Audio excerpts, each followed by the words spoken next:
അന്തർമാനെ അന്റെ ചെറുക്കനോടെ ഓന്റെ ഹൈറൂന്റെ ബാക്കിലാണ് കൊറേ ശല്യം ചെയ്യണു.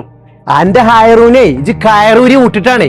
പൈസക്കാരെ ചെറുക്കന്മാരെ പിന്നാലെ നടക്കാനേ ഇപ്പൊ കുറച്ച് തൊലിച്ച് പെൺകുട്ടികളുണ്ട്. പഠിച്ചോനെ ഹൈറൂന്റെ പെങ്ങളെ പിന്നാലെ നടന്നു വളച്ചതാണ്. ഓനങ്ങിട്ട് ഇറക്കി വിടാ നല്ലത്. ആകോ ഇജിങ്ങനെ പറയുന്നേട്ടാ അന്റെ പെങ്ങളെന്താ വയറല്ല ഇങ്ങനെ വളക്കാന്. അന്റെ കൈ മോന്തന്റെ മാതിരി തന്നെയാണോ അന്റെ പെങ്ങളും? ഇജെങ്ങനെ പേടിച്ചു ഇജിങ്ങോട്ട് പോര്. വയറല്ലടാ കമ്പി. അന്റെ മോനെന്താ രാജകുമാരനോ? ഇങ്ങോട്ട് നോക്കടാ എന്റെ ചെറുക്കന്റെ മോന്തി അന്റെ ചെറുക്കന്റെ മോന്തി. അല്ല പാപ്പാ നമ്മളിപ്പോ സൗന്ദര്യ മത്സരത്തിൽ വന്നാ നിങ്ങൾ വന്ന കാര്യം അങ്ങോട്ട് പറയേ. എന്ത് കാര്യം പറയാനാണ്? അന്റെ കൊടലി അടുക്കും. അനക്ക് വാണെങ്കിൽ മതി.